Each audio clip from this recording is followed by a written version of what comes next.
초구속 심리로 36일 만에 이재명 후보의 선거법 사건을 유죄 취지로 파기환송한 대법원.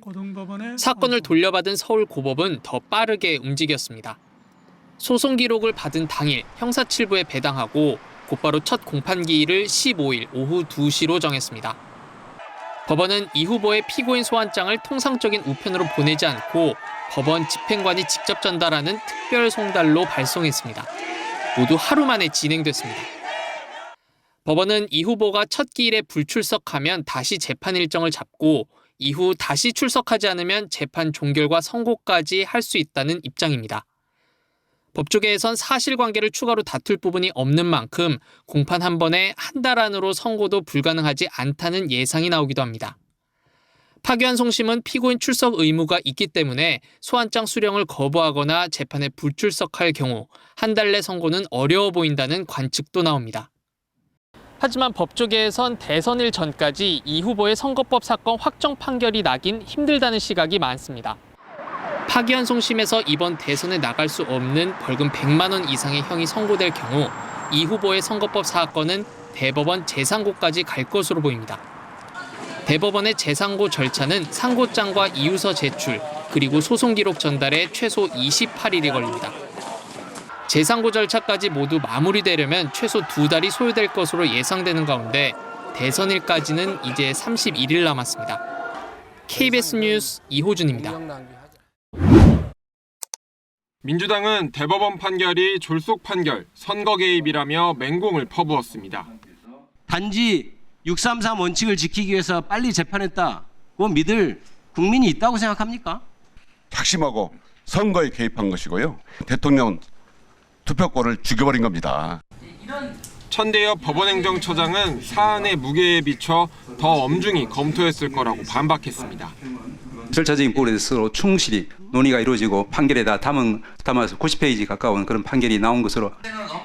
그러면서 사법 쿠데타, 정치 개입 등 비판은 할 수 있지만 판결과 법관을 존중해야 한다고 강조했습니다. 최고법원의 판결과 또 법관에 대한 존중이 없이는 법치주의도 또 이를 뒷받침하는 우리 헌법기관도 존재할 수 없다는 생각입니다. 국민의힘에선 선거법 재판 지연을 문제 삼으며 정당한 판결임을 강조했습니다. 2년 6개월간 1심, 2심이 재판이 진행이 됐습니다. 유례 없이 길게 진행된 재판이고 전체적으로 보면 지연된 재판이라고 말씀할 수 있습니다. 그래서 사법부 판단의 정당성을 부정하고 이 정치적 희생양으로 포장하려는 그 시도에 저는 깊은 우려를 표명합니다. 판결에 참여하지는 않았지만 대법관인 천 처장과 정청래 법사위원장의 신경전도 벌어졌습니다. 수고하셨습니다. 우리 천대엽 대법관님. 오늘 처장 자리로 지기로 왔습니다. 대법관이시잖아요. 예. 지금 말씀하신 부분이 좀 가증스러워서 제가 지적하고자 합니다.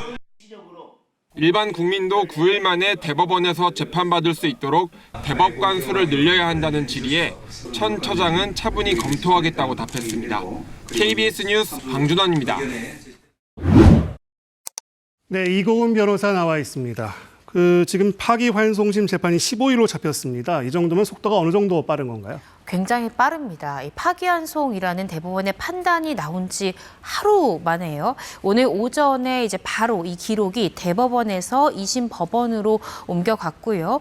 오늘 바로 재판부가 결정이 됐습니다. 서울고법 형사 7부가 이 사건을 파기환송심을 담당하게 되었는데요. 그런데 오늘 바로 관련 서류를 이 피고인이 이재명 후보에게 발송을 했고요. 첫 번째 공판 기일까지 지정을 했습니다. 오는 이 15일 오후 2시에 첫 번째 재판이 열겠다라고 오늘 기록을 받았는데 오늘 바로 재판부가 결정이 되고 또 재판부가 오후에 바로 공판기일까지 잡는다. 굉장히 이례적인 속도전이다라는 생각이 듭니다. 그러면 이후의 절차는 어떻게 되나요? 네, 이후의 절차는요. 오늘 이제 오후에 이 피고인에 대해서 각종 서류들을 송달을 했습니다. 소환장뿐만 아니라 이 공판기일 관련한 통지서 등을 모두 송달을 했는데요. 이것을 과연 송달받을지가 또 하나의 변수인데 이것에 대한 송달 절차를 진행한 다음에 현재 잡혀있는 첫 번째 공판 기일은 이번 달 15일 오후 2시입니다. 이 첫 번째 공판 기일 때 아마 이 피고인인 이 이재명 후보 입장에서는 어떤 증인 신청이나 여러 가지 절차를 통해서 속행을 구할 가능성이 높습니다. 그런데 만약에 이 재판부에서 양형 증인에 대한 심리가 이미 충분히 이루어졌기 때문에 양형 증인 신청을 받아들이지 않는다라고 하면 이날 바로 변론이 종결이 되고 선고기일이 바로 잡힐 가능성도 있고요. 만약에 이 증인 신청 중에 이 파기환송심을 담당을 하는 서울고법 형사 7부 입장에서도 몇 명의 증인의 이야기는 들어봐야 되겠다라는 생각이 든다면 두세 번 정도 재판을 할 가능성도 있습니다. 어찌됐든 재판이 마무리가 되면 이 파기환송심의 선고가 나올 것이고요. 그 선고가 나온 날로부터 7일 이내에 예를 들어 그 선고의 결과가 벌금 100만 원 이상이 나올 경우에는 피고인인 이재명 후보가 아마 재상고를 할 것입니다. 7일 이내 재상고를 해야 되고요. 또 20일 이내에 재상고 이유서를 제출을 해야 됩니다. 그러면 결국 그 대선 전에 선고가 나올 것이냐 이게 관심인데 어떻게 보십니까?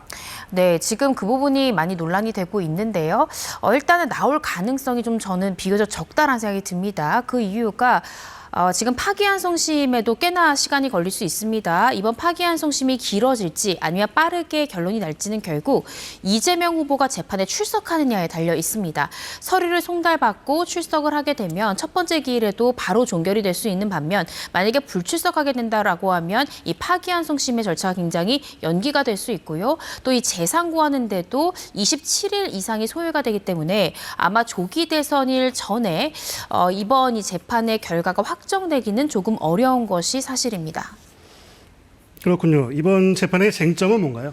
네, 아무래도 이번 재판은요, 유죄 취지의 파기환송심이기 때문에 유무죄에 대해서 다른 판단이 나올 가능성은 대단히 낮습니다. 따라서 유죄 취지로 나올 가능성이 굉장히 큰 상황에서 중요한 건 양형입니다. 즉, 이 파기환송심에서 아마 이재명 후보는 벌금 100만 원 미만이 선고되도록 양형적인 변론에 충실할 가능성이 높고요.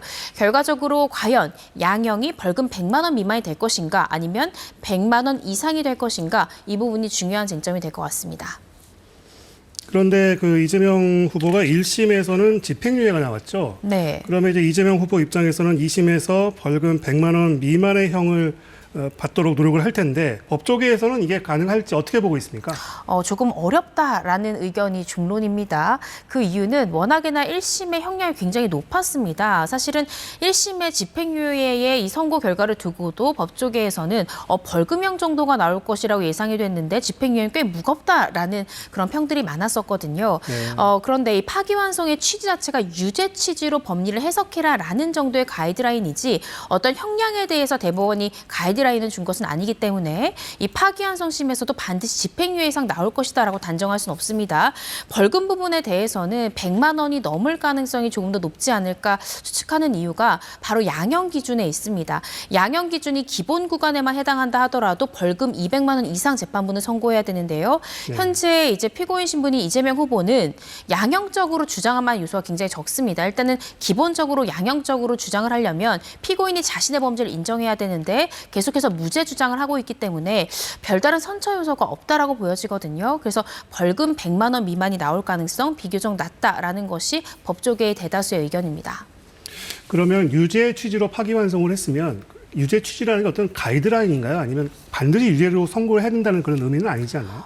기속력이 있습니다. 기속력? 네, 기속력이 있습니다. 즉, 이 대법원에서 해석했던 법리대로 해석하도록 기속합니다. 그렇기 때문에 어떠한 게 다른 새로운 큰 증거가 나오지 않는 한 이 대법원의 유죄 취지에 따르는 것이 통상적이고요. 그것을 뒤엎는 결과가 나오려면 어떤 새로운 증거가 나와야 되는데 사실은 이재명 후보의 사건에는 새로운 어떤 유무죄를 다툴 만한 증거가 새로 나오기가 대단히 어렵기 때문에 그래서 아마 파기환송심에서도 유무죄의 변동이 나올 가능성이 대단히 낮다라고 법조계에서는 보고 하지만 양형 부분에 대해서 최대한 아마 이재명 후보가 집중해서 변론할 것이다라는 것이 중론입니다. 네, 뭐 앞서 말씀하셨지만 재상고 가능성도 있기 때문에 이게 굉장히 길어질 가능성도 있을 것 같아요. 어떻습니까?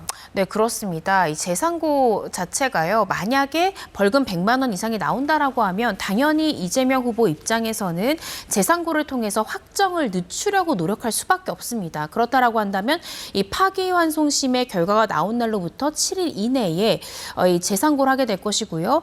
또 7일이 지난 후 그때부터 20일 이내에 상고 이유서라는 거를 제출해야 됩니다. 그렇다라고 한다면 아무리 빨라도 27일 이상 소요가 되기 때문에 이 조기 대선 일자 전에 어떤 결론이 나오기는 조금 어려울 것 같습니다. 그럼 앞서 그 김영훈 기자 보도에서 보신 헌법 84조 논란으로 다시 돌아가게 되는데 이걸 네. 좀 법리적으로 풀어주시겠어요? 네, 이 헌법 84조를 보시면요. 대통령은 내란죄, 외환죄를 제외하고는 재직 중에 형사상 소추되지 아니한다라는 규정을 두고 있습니다. 그런데 여기서 소추라는 것이 어디까지를 의미하느냐를 두고 현재 갑론을박이 펼쳐지고 있는데요. 소추라함은 사실 사전적 의미는 기소를 의미합니다. 그렇기 때문에 어떻게 생각하면 법문헌에 정확하게 해석하자면은 새로운 범죄로 기소되는 것을 막는 규정으로 봐야 되는 것이냐, 아니면 이 소추라는 것의 추를 재판 진행, 즉 이 대통령으로 당선되기 전에 받던 재판마저도 중단되는 것으로 해석하는 것이 맞느냐라는 논란들이 있는데요. 이 부분에 대해서 제 개인적인 의견은 사전적인 의미로 보면 기소로 보는 것이 맞지만 이 해당 규정의 법적 취지를 보자면 대통령의 국정 운영에 있어서의 안정성을 도모하기 위한 규정이라는 측면에서 또 현실적으로 대통령이 당선이 됐는데 5개의 재판에 참석한다는 것이 현실적으로 어렵기 때문에 결과적으로 진행되는 재판이 중단될 가능성이 조금 더 높지 않을까라는 생각이 듭니다. 그럼 경우에 따라서 물론 가정이지만 헌법재판소까지 갈 수가 있는 건가요? 네, 저는 그럴 것 같습니다. 어떻게 갈 수 있느냐, 여러 가지 경우의 수가 있겠지만요. 만약에 이재명 후보가 대통령으로 당선된다라고 하면 아마 5개의 재판부에 재판을 좀 중단해달라라는 의견서를 제출할 가능성이 있습니다.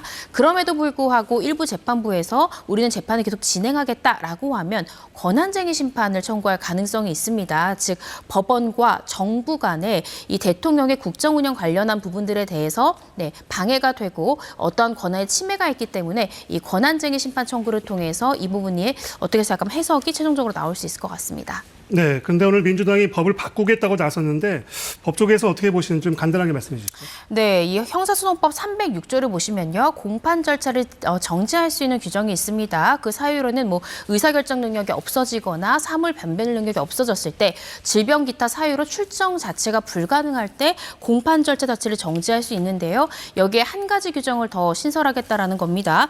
대통령 선거에 당선된 때는 이제 그 임기를 종료할 때까지 공판 절차를 정지할 수 있다라는 규정을 새로 신설한다라는 것인데요. 법 쪽에서는 아무래도 이것이 국민 모두를 위한 것이 아니라 어떤 특정인을 향한 이 법 신설이고 개정이고 또 심지어는 소급효까지 인정해야 되는 그런 상황이기 때문에 위헌 시비가 계속될 수 있다. 즉 법적인 논쟁이 계속될 수 있다라는 의견들이 나오고 있습니다.